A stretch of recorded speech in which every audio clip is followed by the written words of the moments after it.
Nuestra base para esta enseñanza es el libro de Habacuc. Está muy cortito, son 3 capítulos, pero tiene una enseñanza muy padre.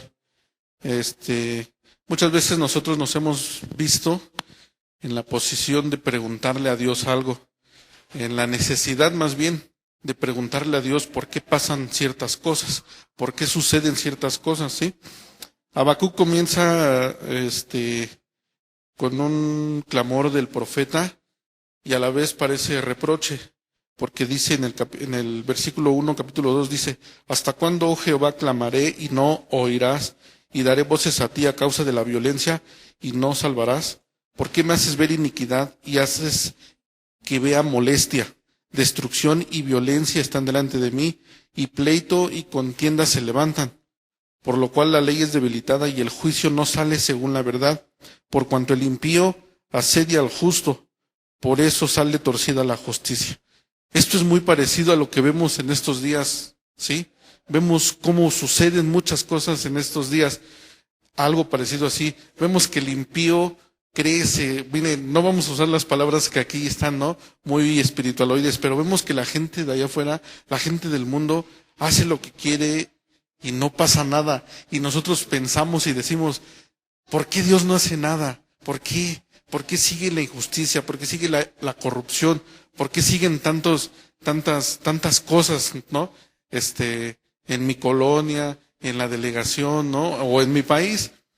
Y volteamos hacia arriba y le preguntamos a Dios: ¿por qué pasan estas cosas? ¿Sí? Aquí el profeta Habacuc estaba clamando por su pueblo porque veía todo lo que estaba sucediendo y Dios no respondía, ¿sí? Y muchas veces nos pasa a nosotros lo mismo.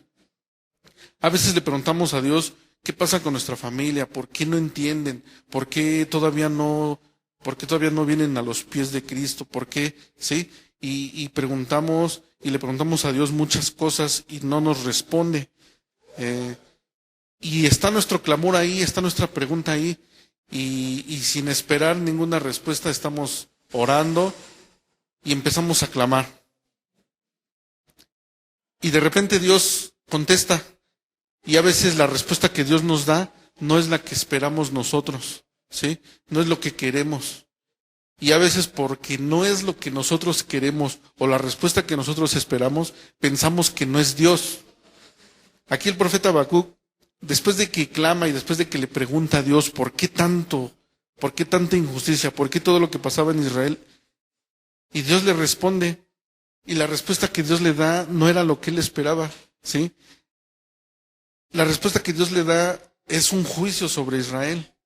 Y le dice Dios a Habacuc que está preparando y está levantando a otro pueblo, a los caldeos o Babilonia. Y dice que se van a levantar en contra de ellos y va a venir Babilonia en contra de ellos y los va a destruir, ¿sí? Y los van a gobernar. Y Habacuc se queda pensando, imagínense, pónganse en los pies de Habacuc, ¿sí? ¿Qué sentirán después de que tú estás clamando por justicia? Estás clamando porque hay violencia, estás clamando porque quieres que las cosas cambien en tu casa, en tu colonia, en tu país, y que de repente Dios te respondiera y te dijera: ¿qué crees? Que las cosas no van a cambiar, se van a poner peor todavía, se van a poner peor, ¿sí? Y tú qué dirías: híjole, no, esto no es de Dios. Pues ¿cómo va a ser de Dios si Dios no es así? ¿No? Dios es amor, Dios es justo, Dios tiene bendiciones para el país. Esto no es de Dios, creo que me está respondiendo el diablo. ¿Pero por qué? Porque nosotros esperamos una respuesta agradable, una respuesta que nos convenga, ¿sí? Y sin embargo Dios a veces responde de esta manera. Dios a veces nos va a responder y nos va a decir: no es lo que tú quieres, ¿sí? Yo tengo planes y mis planes son distintos y tus pensamientos no son mis pensamientos. Entonces Habacuc recibe una respuesta que no esperaba y le dice que está levantando un pueblo que los va a asolar. Y y no solamente le dice que está levantando un pueblo, sino que le describe cómo es ese pueblo. Imagínate que alguien te dijera: ¿sabes qué? Por ejemplo, digamos en nuestros trabajos, ¿sí? Que te dijeran: ¿no? ¿Y qué crees? Que van a cambiar al jefe. Y el jefe que viene, no, ahí sí cuídate, porque ahí sí, viene, pero recio. Y es así y así, y te empiezan a meter miedo. Y fue algo parecido fue lo que hizo Dios con Habacuc, porque aparte de que le dijo que no era lo que él esperaba y que iba a levantar un pueblo, todavía le empieza a decir, porque aquí yo levanto a los caldeos, y le empieza a decir, es una nación cruel, presurosa, que camina por la anchura de la tierra para poseer las moradas ajenas. Es formidable, es terrible, ¿sí? Y sus caballos serán más ligeros que leopardos y más feroces que lobos nocturnos. Y le empieza a describir cómo es ese pueblo. Yo creo que abajo debe haber dicho, a ver, espérame. Para empezar, no es lo que yo esperaba para mi pueblo. Yo estoy clamando para que venga bendición sobre mi pueblo, y tú me estás diciendo que se va a levantar un pueblo, y aparte me dices cómo son. O sea, no tenemos ni cómo defendernos, ni cómo ir en contra de un pueblo con tales características. Un pueblo que hacía su propia justicia, y que iba y tomaba tierras y imponía su autoridad. Y nadie podía contra ellos, ¿sí? Y dice aquí que este pueblo escarnecerá a los reyes, y de los príncipes hará burla, se reirá de toda fortaleza y levantará terraplén y la tomará, ¿sí? Luego pasará como el huracán y ofenderá atribuyendo su fuerza a su Dios. Babilonia o los caldeos, ellos atribuían a que todo lo que poseían era porque ellos eran fuertes y hacían de su Dios a su fuerza, ¿sí? Su fuerza era su Dios. Entonces le empieza Dios a describir cómo era este pueblo, Habacuc. Entonces Habacuc pues ya empieza a pensar, ¿no? Dice, bueno, ¿y ahora qué voy a hacer? Si Dios ya me respondió, ¿ahora qué hago? ¿Sí? ¿Qué harían ustedes en una situación así? Debemos de ponernos a pensar qué vamos a hacer en una situación así. Habacuc no se quedó con el temor, ni se quedó con los brazos cruzados, ¿sí? Habacuc siguió protestando, pero ya fue distinto su segunda pregunta, su segundo clamor hacia Dios ya fue distinto, porque ya empezó a interceder y ya empezó a recordarle a Dios las cosas que él había hecho. En la primera pregunta que hace Habacuc, le empieza a preguntar ¿hasta cuándo? ¿Por qué? ¿Por qué no has hecho nada? ¿Por qué sigue esto? ¿Por qué sigue aquello? ¿Sí? Después de que Dios le describe las cosas, cambia su actitud de Habacuc, cambia su actitud del profeta, y entonces empieza a decirle a Dios, ¿no eres tú desde el principio, oh Jehová, Dios mío, santo mío, tú mi roca? Empieza el profeta a describirle a Dios sus atributos. Tú eres mi roca, tú eres desde el principio, tú eres mi Dios, tú eres santo. Empieza el profeta a interceder. Empieza el profeta a clamar de distinta manera. Y esa es la actitud que nosotros debemos de tomar, ¿sí? Cuando muchas veces nosotros tenemos situaciones, inmediatamente llegamos a decirle a Dios, tengo esta bronca, así, ¿sí? Pero no nos damos cuenta de las cosas, sino hasta que Dios nos empieza a revelar las cosas. Y nos dice, mira, la situación es así, y las cosas van a seguir así o peores. Pero aquí la actitud que tomó el profeta fue de empezar a recordarle a Dios, ¿sí? Y a que Dios viera su corazón. ¿Y cuántas veces nosotros tenemos que tomar esa actitud cuando oramos delante de Dios? Antes de llegar y pedirle, oye, si aquí en la tierra ya lo compartió el hermano hace 8 días o hace 15 días, no van con sus papás y les dicen, oye, a ver, afloja para el cine, voy a ir a comer, voy a ir con la novia. O sea, llegan y empiezan, papito, oye, ¿quieres que vaya por las tortillas? Oye, ¿cómo estás? ¿Sí? Entonces, ¿por qué no hacemos lo mismo con Dios? Con Dios tenemos que hacer lo mismo. Aquí el profeta cambió su actitud y empezó a decirle, Dios mío, tú eres desde el principio, tú siempre has sido, tú eres mi santo, tú eres mi Dios, tú eres mi roca. Entonces empieza a cambiar su mentalidad del profeta. Empieza a cambiar su manera de hablar con Dios. Ya no le reclama, ya no le estaba reclamando. Ahora estaba apelando a sus atributos de Dios. A decirle, pues es que tú eres Dios, es que tú eres misericordioso. ¿Por qué nos vas a dejar morir? con este pueblo. ¿Por qué? Si tú eres nuestra roca, si tú eres nuestra fuerza, si tú eres nuestro Dios, en ti hemos confiado, ¿sí? Y empieza el profeta a hacer esta parte de intercesión, porque esto aquí ya empieza a interceder, aquí ya empieza, así es como empieza un intercesor. Un intercesor no llega y luego le dice a Dios, ¿sabes qué, Señor? Aquí está mi país en problemas y quita esto y quita aquello y quita aquello. Aquí la hermana intercesora Vivi deben de saber que para llegar a interceder por alguien delante de Dios, tú llegas buscándole a Dios sus atributos. Tú llegas diciéndole, Padre, tú eres poderoso, tú sabes, tú eres grande, tú eres misericordioso. Y empezamos a apelar a los atributos de Dios. Empezamos a buscarle a Dios ese lado bueno, ese lado misericordioso que nosotros debemos de declarar para que lo escuchen en el terreno espiritual. Porque nosotros debemos de declarar con nuestra boca para que escuchen la gente que está a nuestro alrededor y para que escuchen también los espíritus y para que sepan quién es nuestro Dios. Porque si nosotros solamente llegamos delante de Dios y decimos, quiero esto, necesito esto, yo creo que eso es falta de respeto delante de Dios, porque no le estamos dando la reverencia que se merece. Y hasta los espíritus podrían decir, mira cómo tratan a su Dios, mira cómo tratan a su Padre. No le hablan con respeto, ¿sí? Entonces nosotros debemos de tomar esta postura, debemos de buscar a Dios primero de esa manera, empezar a buscarle.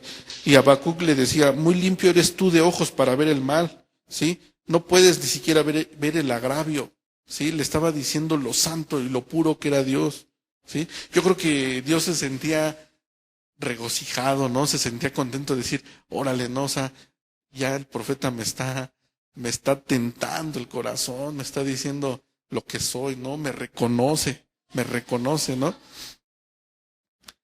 Y sin embargo, le responde en el capítulo 2, fíjense, antes de que le responda, el profeta empieza a clamar, a decirle nuevamente, pero ya de diferente manera. Y aquí no dice cuánto tiempo pasó después de que volvió a preguntarle a Dios. Pero Habacuc tomó una postura que nosotros también debemos de tomar, ¿sí? Nosotros debemos de tomar esta misma postura que Habacuc tomó. En el capítulo 2:1, dice el profeta, sobre mi guarda estaré y sobre la fortaleza firmaré el pie y velaré para ver lo que se me dirá y qué he de responder tocante a mi queja. No sabemos cuánto tiempo pasó después de que Habacuc volvió a preguntarle a Dios, ya de diferente manera. No sabemos si pasó un día, una semana, un mes, no sabemos. Pero Habacuc dijo, sobre mi guarda estaré, me esperaré. Voy a esperar a su respuesta de Dios. Voy a esperar a lo que me tenga que decir. ¿Sí? No voy miren, vamos a ponerlo en términos actuales. ¿Qué pasa a veces cuando Dios no te responde? Te desesperas y dices, bueno, mientras que no me digan que no es sí, y vas y lo haces. Híjole, a veces caemos en el error y no esperamos a que Dios nos responda. Y tratamos de ayudarle a Dios. Y debemos de tomar la postura de Habacuc. Habacuc dijo, voy a esperarme a que me dé la respuesta. Y peor, cuando primero ya te dio una respuesta de juicio. Si Dios te da una respuesta en donde tú sientes que, híjole, como que no era lo que esperaba, mejor me espero. Mejor me espero, como dice Habacuc, me voy a esperar, voy a velar, voy a seguir orando, voy a estar atento a lo que Dios me diga. ¿Sí? No voy a tomar mis decisiones propias, voy a esperar a que Dios me responda. Y esa actitud es la que debemos de tomar. No debemos de desesperarnos, no debemos de decir, bueno, como Dios no me responde, voy a ir con el pastor y le voy a decir a ver qué me dice el pastor. Si tú ya fuiste con Dios y Dios te dice esto, o si Dios te dice espérate, ¿para qué vamos a buscar nuevas respuestas que a lo mejor nos van a confundir o nos van a hacer tomar malas decisiones? Si nosotros ya fuimos delante de Dios, tenemos que esperar la respuesta ahí. Y fue lo que hizo Habacuc. Habacuc se esperó y de repente Dios le respondió y la respuesta siguió siendo la misma. Jehová le respondió y le dijo, escribe la visión y declárala en tablas para que corra el que leyere en ella. O sea, Habacuc ha de haber sentido, híjole, no me responde, se me hace que está cambiando de opinión. Y no cambió de opinión, al contrario, le dijo, ¿sabes qué? Lo que te dije, escríbelo. Escríbelo para que lo lean todos. Y para que todo el que la lea sepa lo que va a suceder. ¿Sí? Entonces así como que, ay, yo pensé que ya habías cambiado de opinión, ¿no? Y sin embargo no fue así. Y Jehová le respondió, aunque la visión tardará aún por un tiempo, más se apresura hacia el fin y no mentirá. Aunque tardare, espéralo, porque sin duda vendrá, no tardará. No le había dicho una fecha exacta, pero de que iba a llegar ese juicio a Israel, iba a llegar. Y Jehová le dijo, espérate, solamente escríbela para que no se les olvide y para que todo el que la lea sepa lo que va a suceder. Escribe la visión que te di, escríbela. Entonces Habacuc, yo siento, ¿no?, que Habacuc ha de haber sentido, híjole, creo que no hay cambio de planes. Algo tenemos que hacer, ¿sí? Entonces, le dice que la visión va a llegar, que aunque ellos vean que no pasa nada, aunque vean que no llega el juicio, va a llegar, ¿sí? En el capítulo 4 dice, he aquí aquel cuya alma no es recta se enorgullece, mas el justo por su fe vivirá. Esa palabra que Dios le dio ahí es un consuelo para nosotros, para el profeta en ese momento y para todo el que la lea. Porque aquí le está diciendo, he aquí aquel cuya alma no es recta se enorgullece, mas el justo por su fe vivirá. El que es orgulloso, el que es soberbio, el que no quiere ser humilde de espíritu, no es ser miserable, sino ser humilde, ser sencillo de espíritu en tu pensamiento, en tus ideas, ¿sí? Se enorgullece. Y ese, dicen Proverbios, que Dios lo mira de lejos, ¿sí? Pero aquí dice, pero el justo por su fe vivirá. Ahí Dios le estaba dando un consuelo al profeta. Le estaba diciendo que todo el pueblo, que iba a venir un juicio sobre el pueblo. Pero el que fuera justo, ese la iba a librar. Ese iba a ser librado. Entonces Habacuc dice, pues yo creo que yo soy justo, pero ¿quién más será justo del pueblo? Aquí Dios estaba dándole la solución al pueblo y al profeta. El justo la va a librar, no se preocupe. Pero el que no es justo, ese sí va a sentir el juicio. ¿Qué nos habla este versículo en términos actuales vamos a verlo? Nosotros a veces nos dejamos llevar por las cosas que vemos. Y a veces pensamos, ¿y por qué a él no le pasa nada? ¿Y por qué a aquel no le pasa nada? ¿Y por qué si yo estoy actuando en la voluntad de Dios, por qué a mí me pasan las cosas, como decía el hermano hace rato? ¿Y por qué a los otros no? Porque ellos son prosperados en el trabajo, en la casa, en la colonia, en la propia iglesia. A veces vemos cómo son prosperados unos, cómo son levantados por Dios o por el hombre, como sea. Y a veces nosotros pensamos, ¿por qué? ¿Y yo qué? ¿Y si yo estoy caminando en la voluntad de Dios? ¿Por qué si yo cumplo? ¿Por qué si yo sirvo? ¿Por qué si yo trato de mantenerme? ¿Por qué? ¿Qué está pasando conmigo? ¿No? Pero aquí Dios le estaba diciendo algo al profeta. El justo va a vivir, pero el que no es justo, ese yo lo miro de lejos, al soberbio, al orgulloso. Podrá estar en el mejor puesto, podrá ganar mucho más que tú, pero yo a ti te estoy viendo, yo tengo cuidado de ti, yo estoy viéndote a ti, porque tú eres justo. Y aunque tú veas las cosas distintas, aunque tú veas las cosas a lo mejor que no te parecen bien, pero yo te estoy cuidando de ti, tú me agradas a mí, porque tú estás actuando en justicia. El otro no. Aquí le estaba dando a Habacuc ese consuelo, esa salida de decir, los que son justos de mi pueblo ya la libraron. Y yo también. Y lo mismo pasa con nosotros. Debemos de dejar de estar viendo qué hace el hermano de al lado. ¿Por qué? Porque es cierto que Dios mira al justo y al injusto, y a los dos les va a dar su paga. Al justo su paga y al injusto también su paga. ¿Cuál va a ser tu paga? Tú eres justo o eres injusto, eres orgulloso o eres humilde. ¿Actúas conforme a la voluntad de Dios o actúas conforme a tus decisiones? Porque los dos van a tener una paga, el justo y el injusto. No hay de otra, Dios está viendo a los dos. Y un día vamos a estar delante de Dios todos, todos. Y a todos se nos va a contar nuestras justicias o nuestras injusticias, todo lo que hicimos. Entonces no debemos de desesperarnos por ver las cosas que están pasando, por ver si yo soy prosperado o no soy prosperado, o qué está pasando con otra misión, porque ellos sí, nosotros no. No, debemos de dejar de ver esas cosas y poner nuestra visión delante de Dios y caminar hacia la visión que Dios nos está dando, ¿sí? Y dejar que Dios haga en nosotros.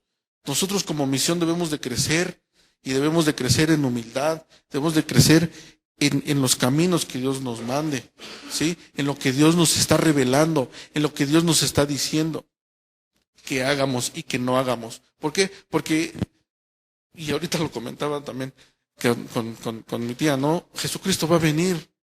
Y no va a venir por la misión sur y por la de Acatitla, no. Jesucristo va a venir por el que le esté sirviendo, por el que esté caminando en sus caminos, por el que esté obedeciendo, ¿sí? Jesucristo no va a venir por denominaciones, porque a lo mejor hay un bautista que sigue los mandamientos y que es humilde y que clama a Dios y que ora y que intercede y que hace las cosas conforme a la palabra de Dios. Pero Dios no va a decir, no, pues ¿por qué él es bautista él no? O ¿por qué él es pentecostal no? No, Jesucristo va a venir por el que le sirva, por el que le amó, por el que le está sirviendo. Entonces, aquí el profeta Dios le estaba diciendo al profeta, el justo por su fe vivirá.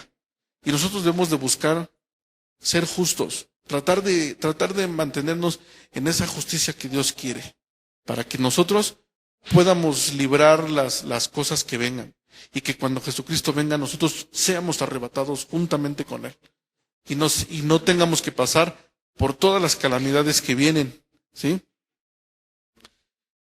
Ahora, le dice Dios al profeta que el justo por la fe vivirá, y le dice todavía más consuelo. Hay más consuelo para el profeta, porque entonces le dice, miren, vamos a recapitular un poco.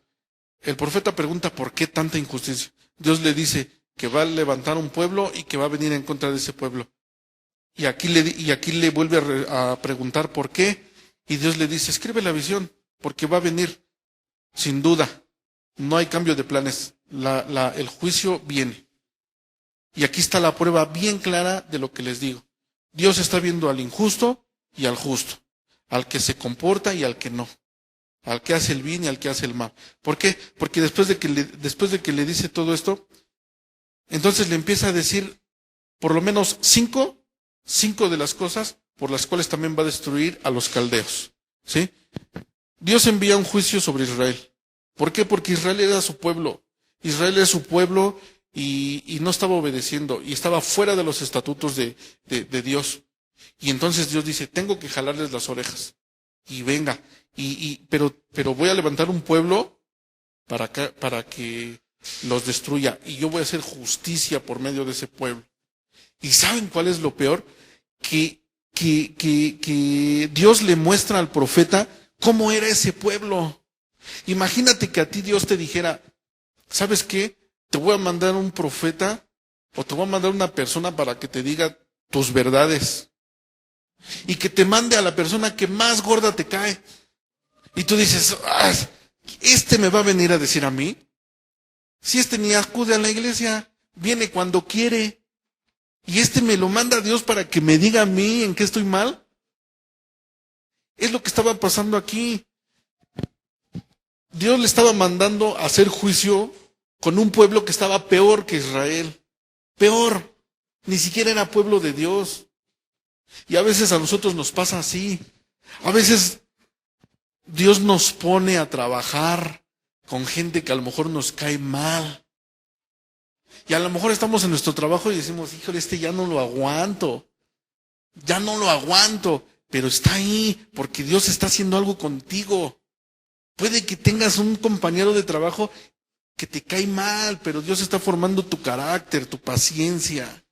Está formándote. Y tú dices, ¿por qué, Señor? ¿Por qué no me lo quitas o cámbiame de trabajo? Y Dios dice, no, porque yo lo quiero ahí, porque a ti te estoy formando, porque a ti te estoy haciendo algo va a cambiar en tu vida. Y a veces nosotros creemos que es que esto no es de Dios, porque si fuera de Dios yo estaría feliz en mi trabajo. No es cierto. Si a su mismo pueblo se lo hizo, a Israel le dijo, te voy a mandar un pueblo que está peor que tú, y ese pueblo te va a ser mi justicia. Lo voy a mandar para que te destruya. Y a veces nosotros pensamos en nuestro trabajo, en la iglesia. Son cosas que pasan en la iglesia que tú dices, ni aplaude cuando estamos en la alabanza y tengo que estar lidiando con él. Tú haz lo que Dios te está diciendo. A veces vamos a encontrarnos con líderes que no nos gustan, que no son lo que nosotros esperamos, pero es lo que Dios quiere. A lo mejor a mí no me agrada un líder, a lo mejor no me agrada, no me gusta cómo es, ¿sí? Pero Dios ahí lo tiene, porque a Dios le place. Y ese es otro de los atributos de Dios. Dios es soberano. Y si no quieres que Dios se voltee y te diga, ¿a ti qué? Mejor ni preguntemos. Porque Dios va a poner a quien quiera. Y a lo mejor puede que haya un líder que no nos agrada, ¿sí? Un pastor que no nos agrada, pero ahí está. Al final de cuentas, si tú como congregante, como siervo, como oveja, tú actúas con justicia, tú actúas con fe, tú actúas en los caminos de Dios, tú estás siendo cuidado por Dios, porque Dios te está viendo a ti. No está viendo al soberbio, no está viendo al orgulloso, no está viendo al que se jacta. Pero a veces nosotros perdemos esa oportunidad porque nos ponemos a ver, ¿y ese por qué? ¿Y el otro por qué? Ese ni sabe orar y ya está aquí en intercesión. Ese no sabe ni leer y lo ponen a orar. Y caemos en el error de perder las bendiciones, de perdernos de que Dios nos está viendo, Dios nos está cuidando.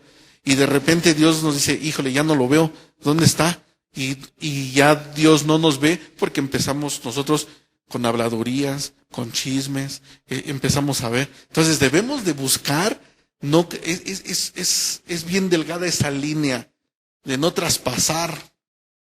Traspasar es algo tan delgado que lo mejor es orar. Y lo que tengamos en nuestro corazón, entregárselo a Dios. Y que Dios nos responda. Porque Dios nos va a responder. ¿Sí? Y debemos miren, toda la gente que está a nuestro alrededor, toda, Dios tiene cuidado y la pone a nuestro alrededor para que nosotros crezcamos, para que nosotros demos fruto. Si tú tienes a tu alrededor un vecino que de plano te cae bien mal y te saca de quicio, a lo mejor Dios te lo pone para que te pongas a orar por él. Y en ese lapso de oración, tú aprendas a orar, tú aprendas a clamar, tú aprendas a interceder, aprendes a escuchar a Dios. Pero a veces decimos, no, este vecino ya no lo aguanto, le voy a decir al pastor para que ore, para que haga algo Dios. Pues a lo mejor Dios lo puso ahí para que tú ores y aprendas cosas. A lo mejor tienes un compañero en la escuela o en el trabajo que siempre te está contando sus penas y tú dices, no, y ya me hartó, me enferma. Pero Dios te lo está poniendo para que tú aprendas a desarrollar lo que Dios te ha dado. Lo que Dios te ha dado. Y a veces estamos en nuestra casa y decimos, es que Señor, yo quiero servirte, yo tengo palabra de consuelo y yo quiero hacerlo en la iglesia, quiero servirte. Y en la escuela te pone alguien y tú, ay, ahí viene otra vez me enferma cuando me platica. Ahí es en donde tienes que aplicar lo que Dios ya te ha dado. Ahí. Porque cuando vengamos a servir a la iglesia, es un compromiso. Es un compromiso.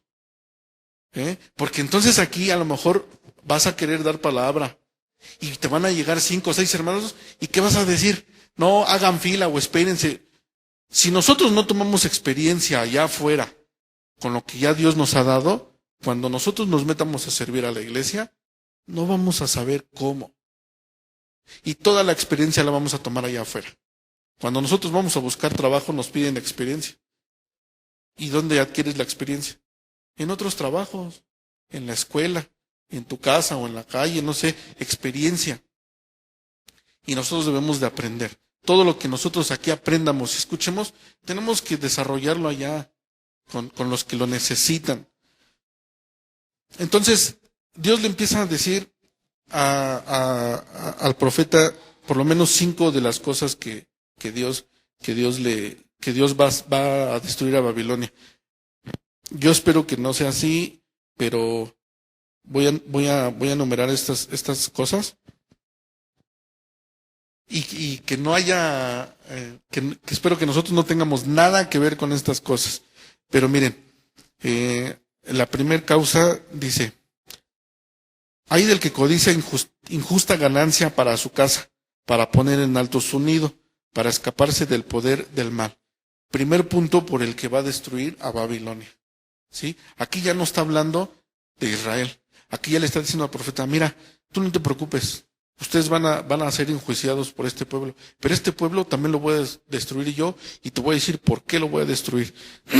Y empieza a decirle, entre otras cosas, le dice: hay del que codicia injusta ganancia para su casa, para poner en alto su nido, para escaparse del poder del mal.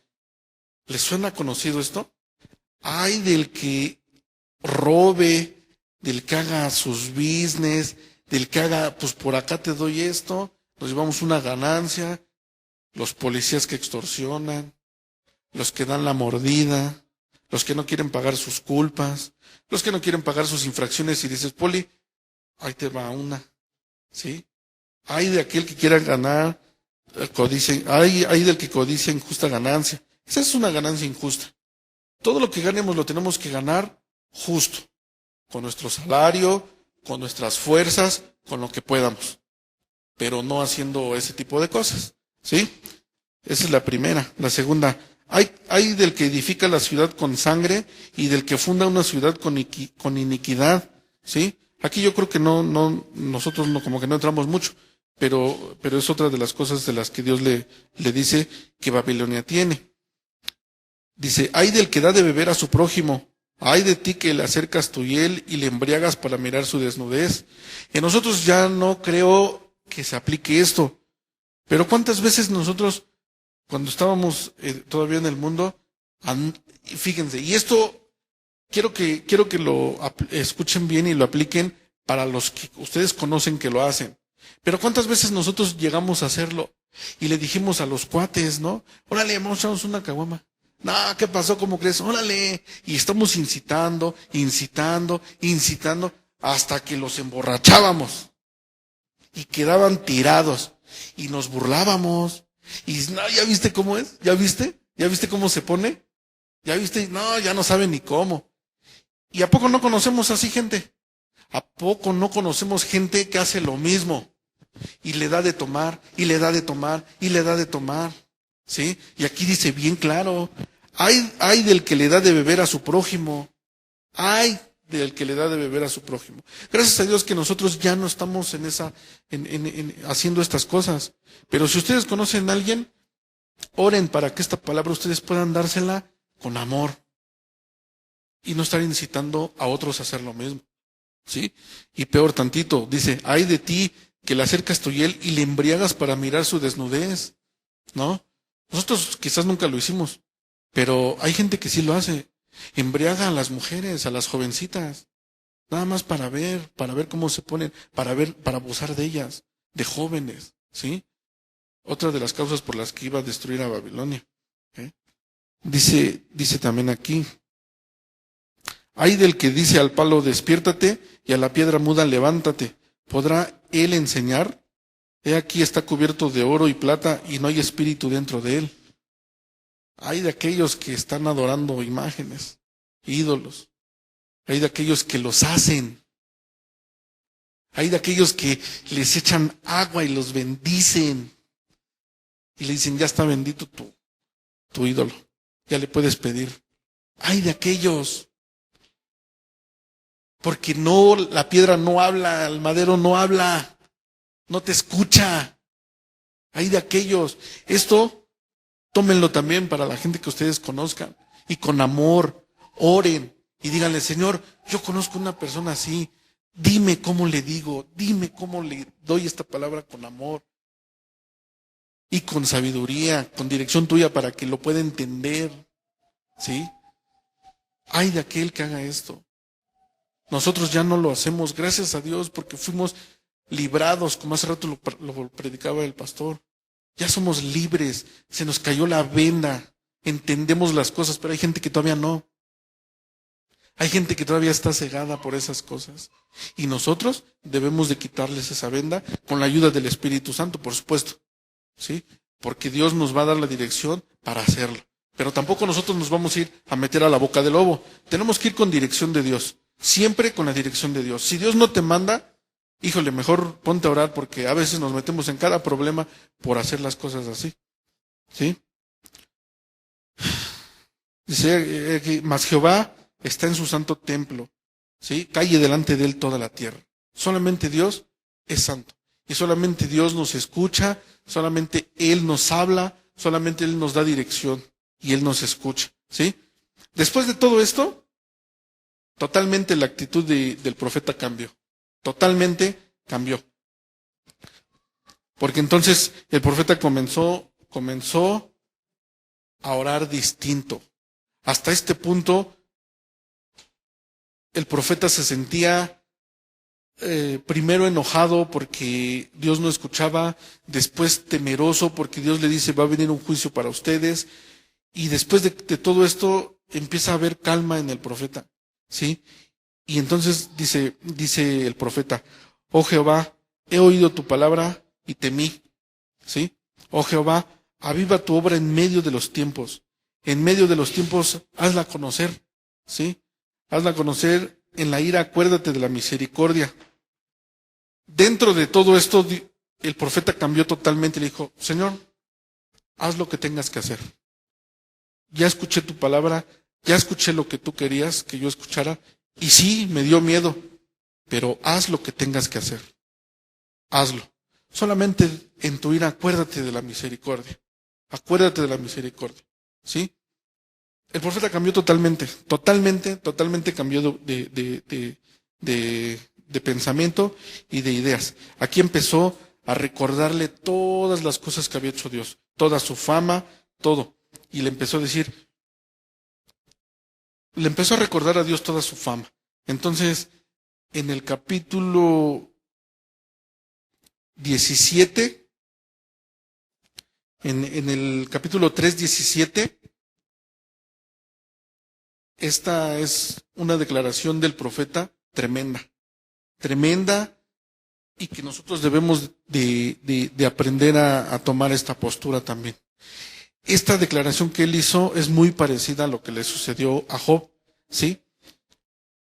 En el capítulo 3, 17 dice, aunque la higuera no florezca, ni en las vides haya frutos, aunque falte el producto del olivo y los labrados no den mantenimiento y las ovejas sean quitadas de la majada y no haya vacas en los corrales, con todo yo me alegraré en Jehová y me gozaré en el Dios de mi salvación. ¿Se dan cuenta de la postura que tomó el profeta? Totalmente distinta. Aquí el profeta le estaba diciendo, mira Señor, ya entendí lo que vas a hacer. Ya entendí cuál es tu propósito. ¿Y sabes qué? Esta es una postura que debemos de tomar nosotros en nuestra vida actual. Porque a veces pasan en nuestras vidas situaciones que no entendemos. A veces no tenemos dinero. A veces nunca nos hemos quedado sin comer, pero a veces estamos pensando, ¿qué voy a hacer para comer? No tengo suficiente para comer. Ya no tengo zapatos. Ya mis hijos no tienen zapatos. Ya llegó el teléfono, ya llegó la luz, tengo que pagar el agua, tengo que pagar muchas. No tengo. Y a veces no tenemos. Y a veces estamos tronándonos los dedos. A veces por causa de nuestra mala cabeza, de nuestra mala administración. A veces porque sí estamos metidos en pruebas. A veces porque Dios quiere probar nuestro carácter.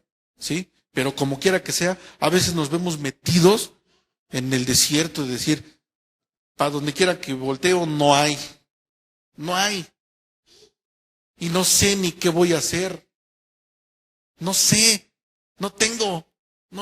¿Qué hago? Voy a ir a pedir al vecino y vamos con el vecino y, híjole, yo tampoco tengo. ¿Cómo? Y decimos, híjole, era mi única salvación. Y no era tu única salvación. Porque nuestra salvación es esperar. Es esperar, porque aquí dice el profeta, aunque la higuera no florezca, aunque no haya ovejas, aunque no haya vacas, aunque no haya alimento, aunque no haya nada, aunque el pueblo vaya a ser destruido, dice el profeta, con todo esto, con todo lo que suceda, con todo lo que pase en nuestra vida, con todo lo que nos suceda, si te dejó el novio, la novia, si tienes problemas con tu marido, si tienes problemas en el trabajo, si tienes situaciones fuertes, difíciles, con todo esto, dice aquí, alégrate en Jehová. Hay que alegrarnos. Es difícil, sí, es difícil, porque no es muy sencillo tener problemas y reírte y decir, no tengo dinero. Es difícil. ¿Quién? Van a decir, este está loco, no tiene ni para comer y se está riendo. Claro que es difícil, pero no vamos a salir corriendo, riéndonos por las calles. Lo que tenemos que hacer es alegrarnos en nuestro corazón, no afligirnos. Decir, Señor, no importa, yo voy a esperar en ti, me voy a gozar en ti y voy a esperar en ti. ¿Cuál es tu respuesta? ¿Sí? Con todo yo me alegraré en Jehová y me gozaré en el Dios de mi salvación. Aquí Habacuc estaba declarando que Dios era su salvación. Nosotros ya lo hemos declarado muchas veces. Y a veces, fíjense, a veces nosotros venimos a la iglesia, cantamos y cantamos sin entendimiento. Y debemos de entender qué es lo que estamos cantando. Porque un día el Señor va a decir, tú estás declarando cosas en tus cantos, voy a probarte. Y a veces venimos y decimos, grande y fuerte es nuestro Dios, grande y fuerte, y de repente viene una situación y decimos, no manches, ¿para dónde jalo? Pues no, que grande y fuerte es tu Dios. Debemos de declarar las cosas y vivirlas. Aquí el profeta estaba declarando, Él es el Dios de mi salvación, Él me va a salvar. Eso es lo que nosotros debemos muchas veces de entender, de entender lo que estamos cantando, lo que estamos haciendo aquí en la iglesia, para que lo podamos aplicar a nuestra vida cuando sea necesario. Porque no es un manual en donde Dios nos diga, mira, tú vas a ir a la iglesia y vas a levantar manos y vas a cantar aleluya y vas a decirme que yo soy fuerte, grande y poderoso, pero cuando tengas broncas, busca a tu compadre porque él te va a dar el dinero para solucionar las broncas. No es cierto. Si nosotros estamos declarando esas cosas de Dios, debemos de confiar entonces en Él. Por eso debemos de cantar con entendimiento. Sí, con el Espíritu, pero con entendimiento, sabiendo qué es lo que estamos cantando. ¿Sí? Y dice en el versículo 19, Jehová el Señor es mi fortaleza, el cual hace mis pies como de ciervas y en mis alturas me hace andar. Después de toda esta cita que tuvo Habacuc con Dios, el profeta quedó en paz, quedó tranquilo, porque entendió. A veces nosotros empezamos así, reclamándole a Dios, diciéndole, ¿por qué no has hecho nada con mi vecino que me cae bien gordo? ¿Por qué no has hecho nada con el de mi trabajo? Con mi jefe, ¿sí? Con mis primos que no entienden y ya me tienen harto. ¿Por qué no has hecho nada con la corrupción del país? ¿Por qué no has hecho nada con la corrupción de la colonia, de mis vecinos? ¿Por qué no haces nada? Y cuando Dios te responde, así como le respondió a Habacuc, ¿qué crees? Que no se va a terminar. Va a seguir. Pero si tú eres justo, ya la libraste. Y entonces es ahí donde decimos, creo que la estoy regando. Voy a buscar ser justo, voy a buscar ser como Dios quiere que yo sea, para que yo sea librado. Porque si yo me pongo a la altura de los que no van a ser librados, me voy a ir con ellos. Entonces mejor hay que buscar que nosotros caminemos en los caminos que Dios quiere. Y si vemos que el otro prospera por bien o por mal, como quiera que sea, pues que Dios lo bendiga. Pero yo voy a caminar conforme a la voluntad de Dios, como Dios quiere que yo camine. Y eso nos va a librar. ¿Ok? Pues híjole, es una enseñanza bien padre. O sea, la neta fue lo que fue lo que Dios puso en mi corazón que yo se los diera. Y qué bueno que no solamente se quedaron los jóvenes, sino hermana, aquí mi mamá, mis tíos, porque esto es algo que esto es algo que ustedes tienen que enseñarle a sus hijos, a sus vecinos, y para que ustedes mismos aprendan por qué pasan estas cosas. Gracias a Dios. Vamos a orar para ya ser despedidos y para terminar. Pónganse de pie, por favor, para que podamos terminar bien. De acuerdo a esta enseñanza, yo quiero orar para que se nos abran los ojos, pero ustedes en sus casas vuelvan a leer el libro de Habacuc y pídanle a Dios que les revele más, ¿sí? Porque esto es lo que a mí me reveló, pero a ustedes a lo mejor les dice más cosas todavía, ¿sí? No lo dejen ahí, busquen más revelación de este libro, les va a dar todavía más, y Dios les va a seguir hablando.